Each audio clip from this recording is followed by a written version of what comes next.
நெஞ்சுக்குள்ள அம்மா முடிஞ்சிருக்க.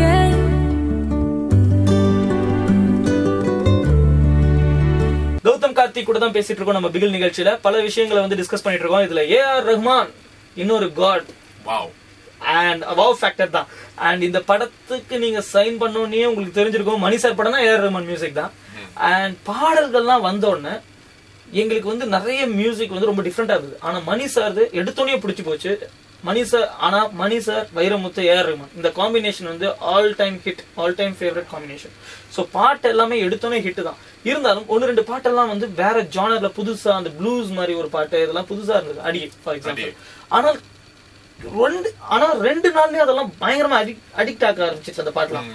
சோ உங்களுக்கு அந்த ஆடியோ கையில எப்போ கொடுத்தாங்க? எல்லா சாங்கும் சேர்ந்து எப்ப கேட்டீங்க? அது வந்து ஒரு டான்ஸ் ரிஹர்சல் போகும்போது தான் அந்த ஆடியோ பேக்ரவுண்ட்ல பிளே பண்ணும். இல்லாட்டி நான் கேட்குற இதுல தான் அந்த எப்போவாச்சும் அங்கே ஆஃபீஸில் ப்ளே பண்ணுவாங்க. இல்லாட்டி பீச்சில் ஒரு வாட்டி மகுடி போட்டாங்க. அப்போ பீச்லேயே டான்ஸ் ஆட ஆரம்பிச்சிட்டேன் நான். அது மணி சார் பார்த்து சிரிச்சிட்டாரு. ஆனால் ஆடியோ வந்து என் கைக்கு வரவே இல்லை. அந்த சாங் ரிலீஸ் ஆகிற வரைக்கும், அந்த ஆடியோ ரிலீஸ் ஆகிற வரைக்கும் எனக்கு கையில் வரவே இல்லை பாருங்க. ஓகே. அண்ட் எப்பதான் ஃபர்ஸ்ட் வந்தது? எப்ப கார்ல போட்டு உங்க கசின் உங்க ஃப்ரெண்ட்ஸ் எல்லாம் கூப்பிட்டு கேளுங்க கேளுங்க அப்படின்னு சொல்லிட்டு ஒரு பந்தா பண்ணது எப்போ? அது வந்து பெங்களூர்ல இருக்கும்போது ஒரு அந்த ரிலையன்ஸ் மார்ட்னு ஒன்று இருந்துச்சு மீனாட்சி மால்குள்ள. அங்கே போகும்போது தான் அங்கே அந்த ஷெல்ஃப்ல என் மூஞ்ச பார்த்துட்டேன். அந்த ஒரு பேக்ரவுண்ட் ஷாட் தான் அது. ஆனால் அது வந்து என்னோட ஃபிகர்னு தான் தெரிஞ்சிருச்சு. ஓடி போய் ஃபுல் ஃபோட்டோஸ் அங்கே எல்லாத்தையும் கூப்பிட்டு வாங்க வாங்க வாங்க சீக்கிரம் வாங்கன்னு சொல்லி எல்லாரும் கூப்பிட்டுருக்காங்க. பெங்களூர்ல இருக்கிற எல்லாருமே கூப்பிட்டு அவங்க கூட ஃபோட்டோஸ் எடுத்து, அப்புறம் ரிலையன்ஸ் ஸ்டோர் அவங்களாம் மேனேஜ்லாம் வந்துட்டாங்க. என்ன ஏதாச்சும் பிரச்சனைங்க? இல்லைங்க சார் நம்ம ஃபோட்டோங்க சார். அது ஓ நீங்களா அப்படின்லாம் பார்த்து நிறைய அவங்களும் ஃபோட்டோவில் எடுக்க ஆரம்பிச்சிட்டாங்க. அதுக்கப்புறம் தான் வண்டிக்குள்ளே போய் எல்லாத்தையுமே கூப்பிட்டு அப்படியே மியூசிக் ஃபுல் பிளாஸ்ட். எத்தனை வாட்டி ரிப்பீட் கேட்டிருப்பீங்க? நான் வந்து ஒரு 100 வாட்டி, 100க்கு மேலே நிறைய வாட்டி ஆக்சுவலா. நிச்சயமா நாங்களே எத்தனை வாட்டி கேட்டிருக்கோம்னு நீங்க கண்டிப்பா கேட்டிருப்பீங்கன்னு நினைக்கிறேன். Are you satisfied with your first movie songs? Completely. I think every song is brilliant.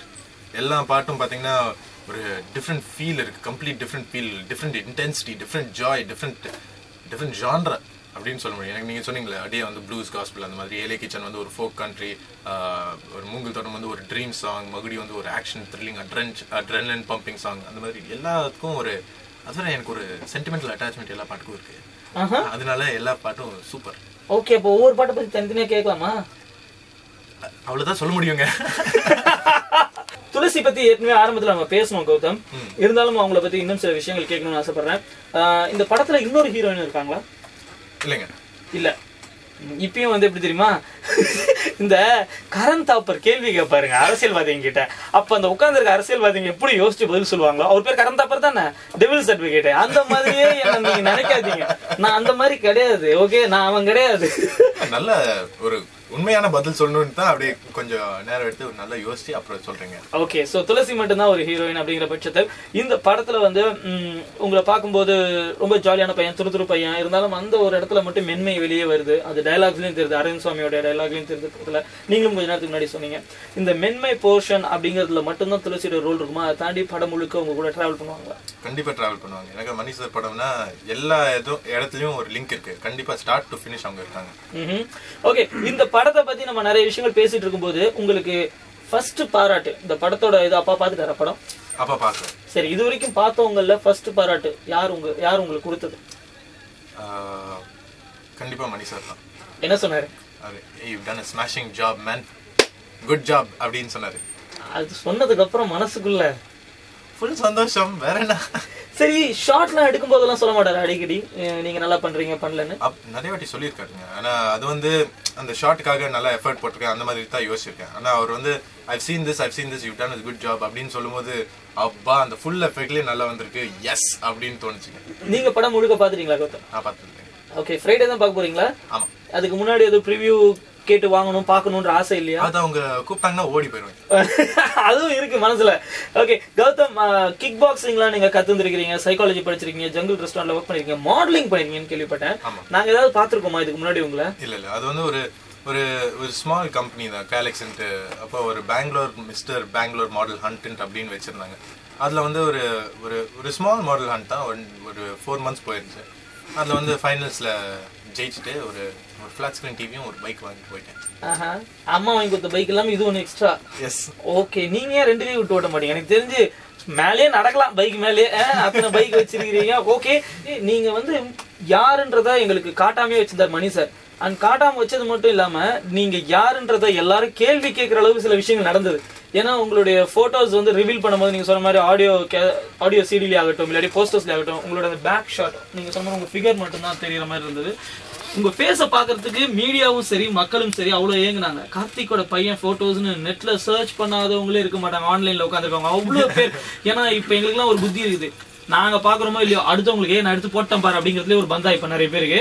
ஆனா உங்களை கண்டே பிடிக்க முடியல, எப்படி இதை பொக்கிஷ மாதிரி பாதுகாத்தாங்க?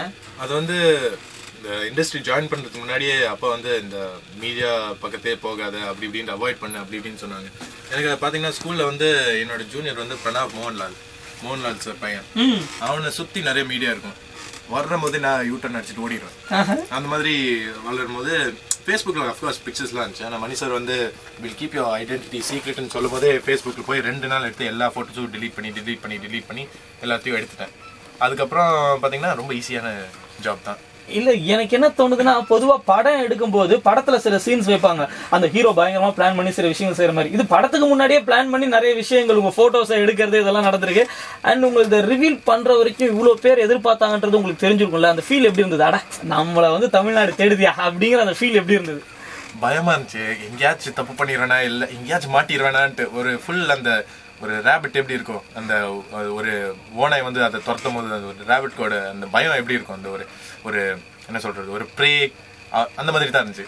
ஓகே, எங்களெல்லாம் ஒரு பயந்த ரேபிட் மாதிரி தான் இருந்துச்சு எனக்கு. பேச்சாக்கல எங்களெல்லாம் ஓனாயிட்டீங்க அப்படி இல்லைங்க.